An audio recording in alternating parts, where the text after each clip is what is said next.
9 de la mañana con 24 minutos. Vean ustedes, durante 2023 se realizaron 13.000 consultas aproximadamente a la Cátedra de Toxicología justamente por situaciones vinculadas a intoxicación. Pero es real que durante el verano se genera un incremento de algunas intoxicaciones, bueno, de ese y otros temas y sobre todo la prevención, el trabajo en ese sentido que realiza la Cátedra de Toxicología. Recibimos a Carolina Jaunera, a quien le agradecemos muchísimo. Ella es profesora adjunta de la Unidad Académica de Toxicología de la Facultad de Medicina. Bienvenida. ¿Qué tal? Buen día. Buen día. Buen día. Bueno, 13.000 consultas decíamos durante 2023. Uno tiende a pensar que en temporada estival, en verano, con las temperaturas más altas, se dan determinadas intoxicaciones o se eleva ese número que también puede derivar en consultas de ese tipo. ¿Cuál es la realidad que se presenta? Bien, la realidad es que no es un aumento significativo con respecto al resto del año. Lo que sí sucede es que cambian los agentes con los cuales las personas se intoxican. Esto deriva un poco del cambio en las actividades del verano, que tienen que ver con actividades al aire libre, también con las vacaciones, con las fiestas y con la temperatura más elevada, que permite otro tipo de exposiciones, ¿no? Entonces, estamos hablando de intoxicaciones de qué tipo que se incrementan. ¿A nivel de alimentos, a nivel de ingesta de alcohol, drogas, picaduras, mordeduras que generan determinadas intoxicaciones por las actividades que realizamos? Exacto. ¿Cuáles son las realidades que se les presenta a la cátedra? Exacto. Aumenta sustancialmente todo lo que tiene que ver con las toxinas biológicas o las ponzoñas que vienen desde los animales. Aumentan y es donde comienzan las mordeduras por ofidios, por víboras venenosas, por arañas, por todo tipo de animales acuáticos, rayas, peces, tenemos también todo lo que son las medusas o aguavivas, lo que tiene que ver con las floraciones algales en las aguas recreativas, cianobacterias, marea roja, que es también una floración, pero ahí entra también lo que tiene que ver con las intoxicaciones alimentarias a través de mejillones o consumo de moluscos bivalvos y de todos los alimentos que tienen alguna dificultad en ser conservados en el verano por las altas temperaturas y llevan a la proliferación de bacterias. Es que me parece importantísimo eso, porque a veces uno asocia la intoxicación con comí algo en mal estado, pero en realidad abarca muchas otras cosas, lo mencionaba May también, por ejemplo, con medicamentos mal tomados. Yo me quedé bastante choqueada, ya lo había escuchado, pero con el tema de, por ejemplo, el paracetamol u otros, que a veces uno piensa que son totalmente inocuos, pero que nos pueden llevar a una dificultad. Así es. En realidad, para nosotros, dentro de la unidad académica, tenemos el CIAT, que es el Centro de Asesoramiento Toxicológico Telefónico, que recibe todos los llamados del país. Y los medicamentos son el número 1 de las consultas de las sustancias con las cuales hay intoxicaciones. El paracetamol en los últimos años tuvo un incremento exponencial vinculado sobre todo a intoxicaciones intencionales, con un fin suicida. Esto pasó en todo el mundo, no es solo en Uruguay. Fue una tendencia y de hecho se abordó aquí, los intentos de suicidios en adolescentes a través del consumo de paracetamol, que además lo decíamos, uno piensa que es algo totalmente inocuo, incluso favoreció en un momento como en la pandemia, donde se alentaba de repente si nos sentíamos mal y habíamos contraído COVID, a tomar paracetamol, que no podía tener un efecto negativo en la salud. Y además de venta libre. Entonces, ahí se genera una situación puntual, ¿no? Exacto. Es un analgésico de venta libre que es muy bueno para un montón de situaciones, sobre todo en la pandemia, en cuadros virales y en muchas otras tantas. El tema, como con todos los medicamentos, el riesgo siempre está determinado por la dosis. La dosis terapéutica no es la misma que una dosis tóxica. Y llegar a la dosis tóxica con los fármacos de venta libre es fácil de alguna manera por su accesibilidad. Claro. Carolina, ¿y cómo funciona? Digo, porque también está bueno conocer, yo pienso, no tengo una situación, me mordió una víbora, me mordió una araña, me intoxiqué porque me llevé un sándwich con mayonesa y lo dejé al sol, entonces me cayó mal y estoy con vómitos. ¿Cómo tengo que actuar a partir de ese tipo de situaciones? Se puede, el teléfono es el 1722 del CIAT y se puede llamar directamente cualquier persona que está en una situación de intoxicación o de riesgo. Pero lo mejor es siempre acudir al centro asistencial que corresponda a cada persona y los médicos se van a contactar con nosotros para hacer el asesoramiento, el diagnóstico, cuál sería el tratamiento. Por ejemplo, muchas veces pasa, ¿no? Ese tipo de mordeduras. Capaz que estoy acampando en una zona que es más compleja, difícil de acceder a un centro médico. Ahí puedo llamar a la cátedra y me pueden asesorar qué pasos tengo que ir dando mientras me traslado hasta el primer centro de salud. Sí, por supuesto, sí. El teléfono está abierto a ese tipo de asesoramiento. 1722. 1722. Carolina, ¿cuáles son los tipos de intoxicaciones menos frecuentes o que de repente uno no se le ocurre que le pueden pasar? Más allá, por ejemplo, de lo que puede ser las que habíamos mencionado, ¿cuáles están incluidas en su expertise? Y uno dice, ay, ¿me puede pasar esto? Claro, tal vez muchas domiciliarias, ¿no? De cada día que no nos damos cuenta. Tenemos un montón de sustancias químicas en nuestro propio domicilio que son capaces de generar intoxicaciones. Esto lo vemos un poquito más en los niños, ¿no? O sea, el estar expuestos a un mundo químico como todas las sustancias de limpieza, desinfección, combustibles, etcétera, que están accesibles en el hogar y pueden generar con una pequeña ingesta o un pequeño contacto cutáneo una intoxicación. Después a los adultos nos pasa más con los medicamentos, que no tenemos a veces conocimiento de la dosis o errores en la medicación, errores, cambios, equivocaciones. También nos puede pasar con algún tipo de plantas o infusiones que no conocemos y podemos equivocarnos. Hay accidentes que pasan en el verano también que tienen que ver con, son más del otoño, recolección de hongos, recolección de todo lo que tiene que ver con el mundo natural, que a veces el propio desconocimiento de lo que estamos recolectando nos puede llevar a una intoxicación. Sacando situaciones, por ejemplo, como drogas sintéticas que se dan mucho, pastillas y demás, que hemos dado cuenta lamentablemente de fallecimientos de personas muy jóvenes, ¿hay riesgo de que una persona pueda morir por comer un hongo tal vez que no es el adecuado, no es apto para consumo? La mordedura de una araña, de una víbora en nuestro país, ¿eso puede derivar en la muerte de alguna persona? ¿Tienen registros? Es muy raro, es muy infrecuente, pero hay registros. Con el caso de los ofidios, por ejemplo, las mordeduras por ofidios ponzoñosos, se genera un sistema hace muchos años ya, donde el suero, el antídoto, el suero antiofídico está distribuido en todo el país. En todos los departamentos, en todos los centros asistenciales públicos del país, pero para uso de tanto privado como público. Eso deriva en que al ser un país chiquito, en general en las primeras 2 horas la persona que fue mordida llega a consultar a un centro de salud y se le administra el antídoto a tiempo. Y eso nos genera una gran seguridad en la administración y la mortalidad por mordeduras de ofidios es prácticamente nula. Pero me quedo pensando también, supongo que cada organismo debe reaccionar diferente a cada intoxicación. Sí.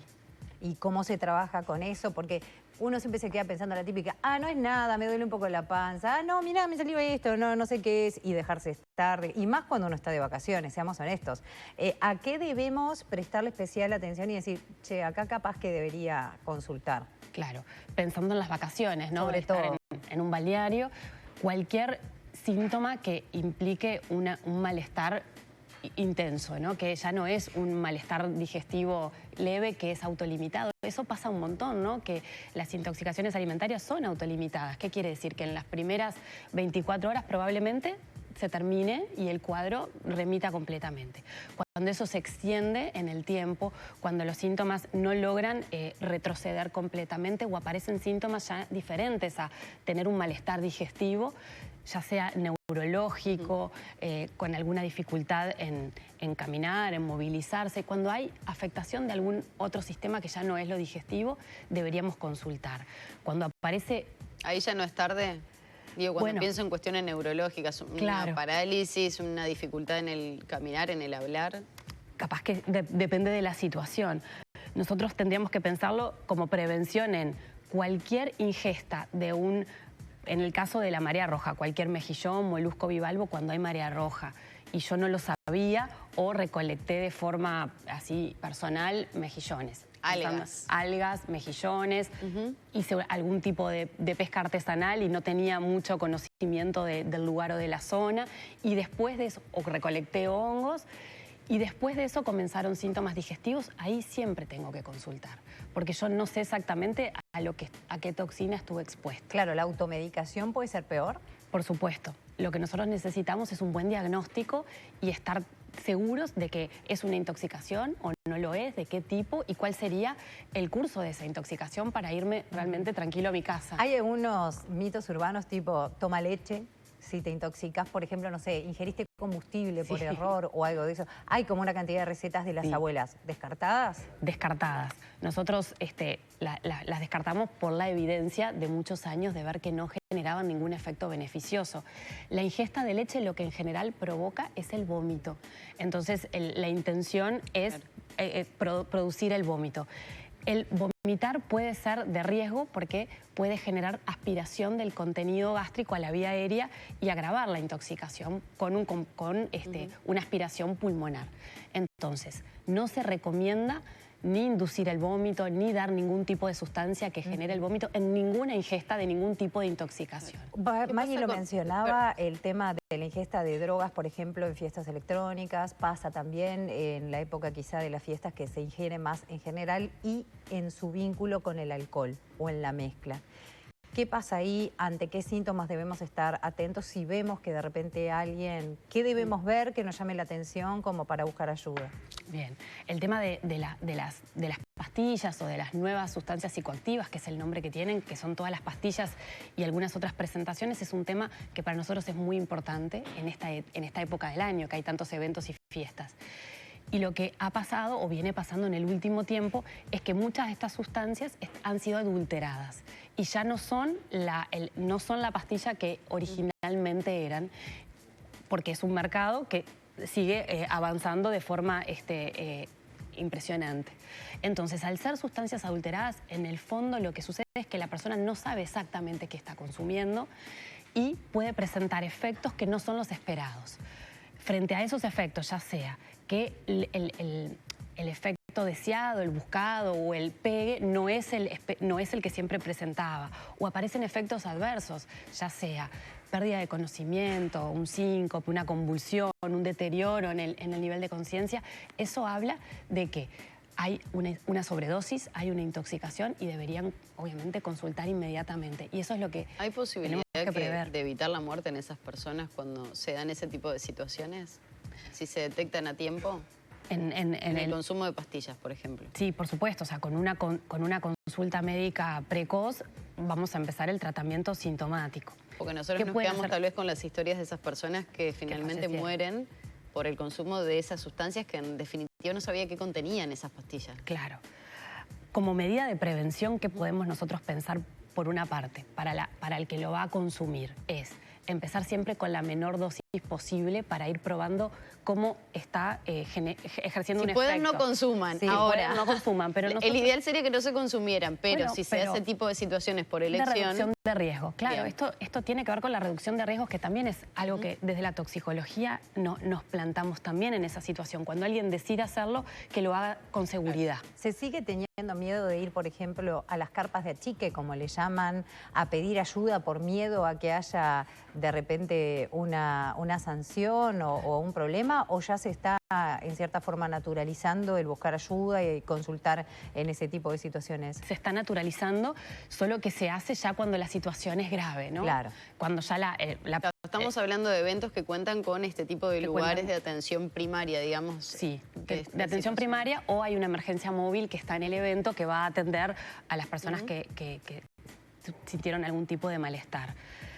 Es importante siempre estar acompañados cuando vamos a consumir, no estar solos por esto, porque si hay un efecto adverso grave, necesitamos que alguien nos esté asistiendo en ese momento.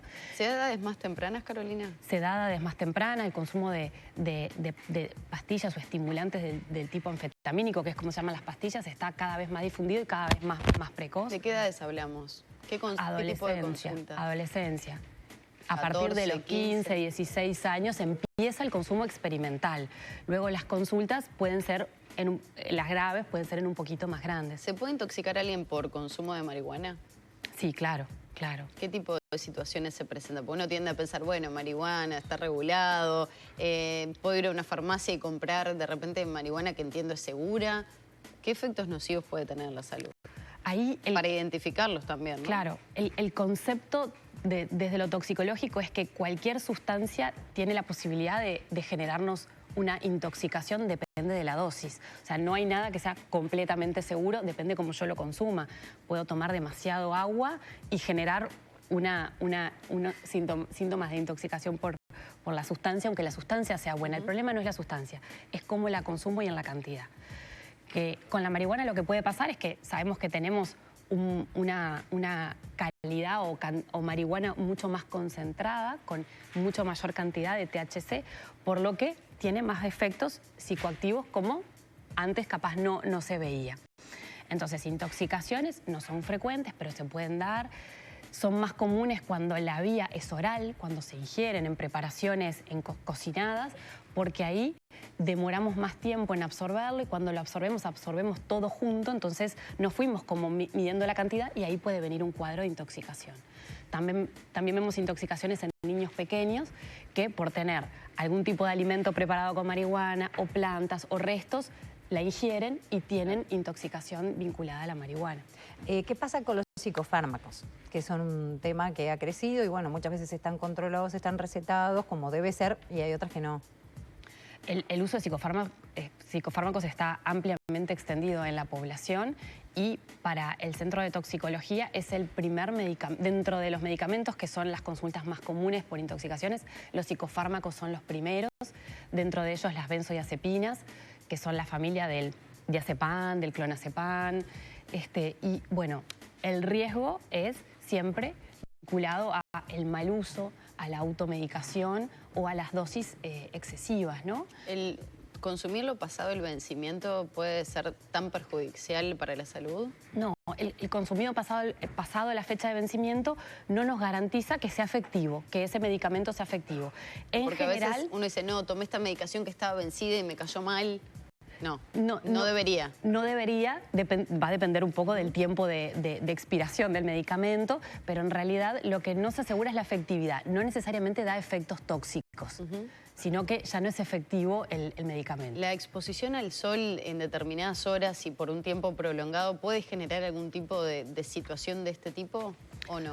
Bueno, sí, la insolación llamada, claro, puede generar síntomas que serían no vinculados a una intoxicación, sino a síntomas de exposición excesiva al sol con cefaleas, náuseas y vómitos que pueden confundir también el cuadro, ¿no? Justamente en base a eso pasó en un recital de Taylor Swift en Brasil, que incluso llegó a haber una muerte por no haber detectado el exceso, no de sol quizá directamente, pero sí de calor.